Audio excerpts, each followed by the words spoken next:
suis l'âme du guerrier. Tu es aussi cette âme. Nous sommes légions, mais dispersés.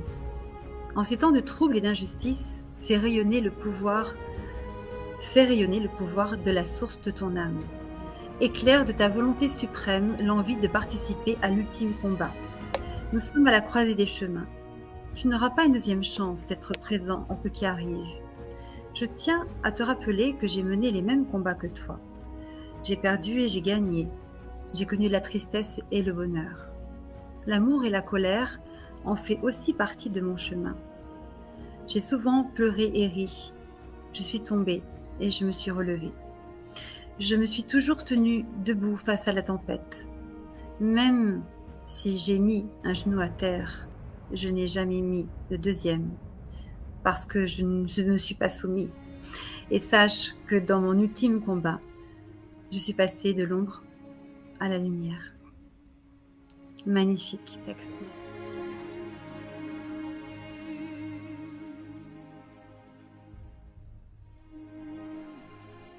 Eh bien bonjour à toutes et à tous, ravi de vous retrouver pour une nouvelle vidéo. Je remercie énormément mon amie Fabienne qui a lu la conclusion de mon livre. Alors ça fait toujours un petit quelque chose lors d'une interview quand une personne vous lit en fait, et surtout que c'était à la dernière page 117, où dans le son, en fait on manifeste par le son ce que vous avez écrit. J'ai trouvé ça assez merveilleux avec l'intonation qu'a Fabienne de pouvoir conclure cette interview qu'on a fait il n'y a pas longtemps. Alors je vous mettrai tous les liens dans la description de cette vidéo, en sachant que mon amie Fabienne a écrit ce livre qui est Recueil d'une sage femme.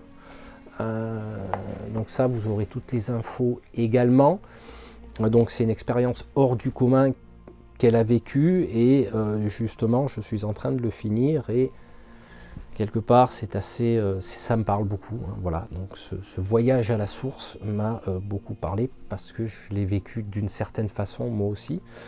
Donc c'est vrai que j'en reviens à cette vidéo que j'avais envie de faire. Alors je n'ai rien préparé, je n'ai pas préparé de texte, hein, je suis pas, voilà, je suis pas quelque part un acteur qui a appris un texte par cœur. Non, là je vous parle avec mon cœur. Et dans l'ultime combat, n'y voyez pas de violence, bien qu'intérieurement on puisse en avoir. Cet ultime combat, en fait, il est court mais dur à la fois. Pour vous matérialiser ce que j'ai envie de vous dire, vous prenez un mètre et vous allez vous mesurer qu'est-ce que l'ultime combat. Voilà, bah, moi le mien il fait 30 cm. Ça veut dire que c'est le combat qui va partir de ta tête et qui va partir, enfin qui va avoir pour destination ton cœur. Et cet ultime combat est le plus dur et le plus long et parfois le plus épuisant pour descendre quelque part dans ce cœur. Alors je vous rappelle que les scientifiques ont trouvé des neurones dans le cœur, que d'un point de vue, d'après ce que j'ai vu, électromagnétique, le cœur émet le plus grand champ magnétique. C'est l'organe qui émet le plus grand champ magnétique, d'après ce que j'avais vu au niveau scientifique. Donc il y a quelque chose à faire là-dedans. Voilà, je me dis, c'est cet ultime combat, finalement, il n'est qu'avec soi-même. Ça veut dire qu'on va, à partir de notre cerveau, qui va plutôt être mental, analytique, pragmatique, on va être confronté quelque part à la pression médiatique, à ce que les autres veulent qu'on soit de nous, à nos peurs, à nos doutes, à nos hontes, à des tas de choses qui vont nous empêcher, à la sortie, de vivre ce qu'on a à vivre, tout simplement. De prendre les décisions qu'on a à prendre. D'oser, on va dire, braver l'inconnu.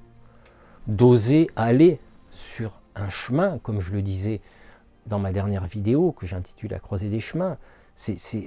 On sent qu'on est appelé, et en même temps notre mental prend le relais pour dire oui mais non tu comprends, oui mais ça se fait pas, machin, tout ça.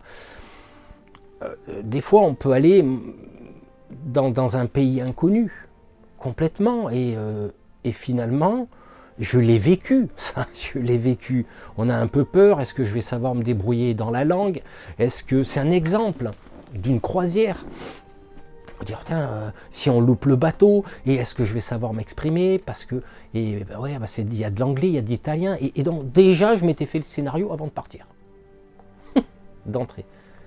Et c'est la plus merveilleuse chose qui me soit arrivée, finalement, parce que je me suis aperçu que je parlais bien anglais, ça faisait des années que je parlais plus, je parlais aussi italien, parce que d'origine corse, ça se ressemble, qu'on a visité des tas d'endroits, que c'était merveilleux, qu'on a passé une semaine incroyable. Alors que si j'avais pas osé, et encore je vous raconte pas l'entièreté de l'histoire, parce qu'à l'époque, j'avais bifurqué par l'agroalimentaire en matière de travail, et j'avais démissionné, parce qu'à un moment donné, ça allait plus, mais j'avais pris la décision à un moment donné d'offrir une croisière à ma femme. Et je ne savais pas si j'allais avoir de l'argent derrière. Je ne savais pas si j'allais être pris en intérim encore ou quoi que ce soit. La vie a voulu qu'à partir du moment où j'ai pris cette décision, tout s'est ouvert. Et j'ai pu faire la croisière parce que tous les événements sont venus pour que je la fasse. Mais vous vous rendez compte derrière que dans ce combat mental, et non, et je peux pas, et j'ai pas assez d'argent, et ça se fait pas, alors que j'ai réservé les billets, j'avais rien. Ça s'appelle de la foi. Cum fides, avec foi, la confiance. Si j'avais pas pris la décision de faire ce pas, qui n'était pas évident, parce que là je plongeais dans l'inconnu total, hein. Je ne savais pas si j'allais payer la croisière et tout, et j'en ai eu largement assez. Pourquoi? Parce que à un moment donné, j'ai senti qu'il y avait cet appel du cœur de faire les choses et d'avoir la foi. Il est là le combat, l'ultime combat, il est là, c'est qui prend la maîtrise de nous? Est-ce que c'est le cœur ou est-ce que c'est le mental? Parce que si c'est le mental, on ne fait rien. Si c'est mental, on ne sort pas de sa zone de confort. Si c'est le mental, finalement, à la sortie, on n'ose pas sortir de ces zones-là.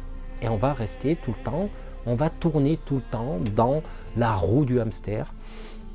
Et à un moment donné, on n'aura plus confiance en nous, parce que le mental a pris le dessus. Et c'est là où commence le chemin, l'ultime combat. Alors c'est pas se combattre soi-même, c'est se pacifier, c'est être un guerrier pacifique. C'est-à-dire que si moi personnellement, si j'ai quelque chose qui me fait peur, mais que je sens qu'il faut que j'y aille, j'y vais. Si je dois sortir de ma zone de confort, que j'ai envie d'aller là et que ça y est, le mental dit oui, mais fais gaffe et tout, j'y vais. Et puis en fait, je me suis aperçu que je vivais des merveilleuses choses. C'est assez incroyable dans cet ultime combat où il faut aligner le cœur, le corps, quelque part l'âme, le cerveau. Donc il faut effectivement, j'ai dit bien il faut, si on veut gagner cet ultime combat, être en accord pour justement passer de l'ombre à la lumière. C'est comme ça que moi je l'interprète. C'est comme ça qu'à un moment donné, si le mental a trop d'emprise sur nous, on va avoir des vagues comme ça, émotionnelles, et ça redescend, et ça remonte, et ça redescend, et on se crée des scénarios. Oui, mais si je fais comme si, et qu'est-ce qu'ils vont penser les autres? C'est souvent ça le mental, mais qu'est-ce que vont penser les autres si... tu vois, il y a des tas d'exemples où, mais on s'en fout de la vie des autres finalement. Et c'est là où c'est important. C'est que la vie des autres ou notre propre avis mental, stigmatisé par le conditionnement sociétal, va nous empêcher de faire des tas de choses. Et bien souvent, on va passer, mais alors vraiment passer à côté d'expériences fabuleuses, parce qu'on a eu peur, parce qu'on s'est jugé, parce qu'à un moment donné on est dans l'ego, parce qu'on est aussi dans le paraître, dans la superficialité, même si on se dit spirituel. Ça n'empêche pas que quand on est confronté à ces combats, le cœur a envie, le cerveau va dire oui mais bon, voilà, si je m'habillais comme ça, ou je faisais comme ci, ou je suis accompagné de telle personne, ben, qu'est-ce que vont penser les autres? Non, non, c'est pas ça. C'est qu'est-ce que va penser ton cœur? Comment réagit ton cœur? C'est le cœur qui dirige. Hein. Hein, d'ailleurs, on le voit au niveau de l'art que j'ai enseigné et pratiqué. Il paraîtrait qu'on a 7 chakras. On va dire ça comme ça. Il paraît qu'il y en a plus. Bon. 3 en bas, 3 en haut, et le 4e est dans le cœur. Donc les 3 qui montent de la terre, les 3 autres qui descendent du ciel pour se rejoindre où? Dans le cœur. C'est d'une facilité théorique absolue. Sauf que dans la pratique, c'est autre chose. Parce que justement, le mental va venir, parce que le mental va nous provoquer, va nous dire oui, mais bon, t'es pas bien. Attends, regarde comment t'es foutu. Jamais de la vie. Donc, vous voyez, le combat, il commence là. Ah, je suis moche. Ah, je suis gros. Ah, je suis trop petit. Je suis trop grand. Le combat, il commence là. Non. C'est à ce moment-là qu'il faut pacifier et alchimiser nos pensées pour qu'elles descendent dans le cœur. Et vous verrez que je le pratique. Je l'ai pratiqué et je le pratiquerai toujours. Et le but ultime, le combat ultime, il est de pacifier et de dialoguer avec son cœur.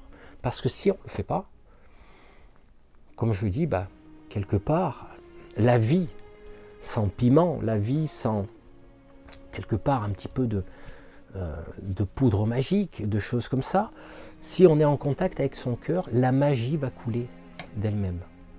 Alors oui, on va jouer sur les mots, l'âme agit, c'est un peu facile, mais quelque part oui, c'est de la magie. Voilà, donc ça c'est le langage des oiseaux en alchimie, mais j'ai pas envie de tomber trop là-dedans parce qu'après ça fait un peu, comment dirais-je, ça fait un peu trop. Voilà, donc, mais juste pour vous expliquer que finalement à la sortie, le combat le plus dur dans sa vie, ou les combats, parce qu'il peut y en avoir plusieurs, hein, c'est des ultimes combats, mais le plus dur, c'est de descendre dans son cœur, de sortir des concepts humains, d'aller plus dans des concepts divins, sans tomber dans le monde de oui-oui, comme je le dis toujours. Mais quelque part, le maître, c'est pas le mental, c'est le cœur. Comment réagit mon cœur face à telle personne? Est-ce qu'il vibre? Est-ce qu'il... d'un coup, on se sent pétiller, on se sent fondre par quelque part une personne, par une situation, par un voyage, par quelque chose de fabuleux, tel observer l'océan au-dessus d'une montagne et voir ses reflets dorés dans la mer. C'est tout ça, finalement, à la sortie, qui va pacifier ne serait-ce que nos pensées, parce qu'on en a beaucoup. Malheureusement, on est submergé par notre mental, mais lui, le cœur, c'est comme, quelque part, une montagne. Le vent a beau hurler, le cœur ne bronche pas. Donc vous voyez, j'ai vécu plusieurs situations dans ce type où on arrive à trouver malgré tout cette paix intérieure. Et là, j'ai dit, j'ai gagné une bataille. J'ai pas gagné la guerre, si je peux m'exprimer ainsi. J'ai gagné une bataille et petit à petit, on prend du terrain et on acquiert une certaine confiance en soi, cum fides avec foi, on a foi en soi, tout comme j'ai foi en toi. Et à un moment donné, on arrive à pacifier et atteindre ce cœur, livrer cet ultime combat pour quelque part aller à l'assaut de son cœur. Pour moi, il est là. Je ne l'ai pas gagné encore, mais j'en pratique le chemin et je peux vous dire une chose, c'est quand on commence à le toucher du bout du doigt, la vie change. On vit d'autres expériences beaucoup plus fortes. Je pense que c'est tout ce que j'avais à vous dire concernant cette vidéo. Ça vous parle, ça vous parle, ça vous parle pas, peut-être que ça vous parlera plus tard, tout comme beaucoup de lectrices sont revenues vers moi en disant, en relisant ton livre, j'ai compris de nouvelles choses. C'est magnifique, parce que quelque part, ce livre, je l'ai écrit avec mon cœur, avec mon âme, et c'est vrai que des fois, je me dis, c'est assez surprenant. Voilà, sur ce, je vous souhaite de bonnes fêtes, je vous souhaite beaucoup de bonnes choses pour 2025, qui va être une année assez charnière. Il va y avoir des croisées de chemin et des fenêtres de tir, mais je pense qu'on va tous le vivre. Je vous embrasse très fort, à bientôt.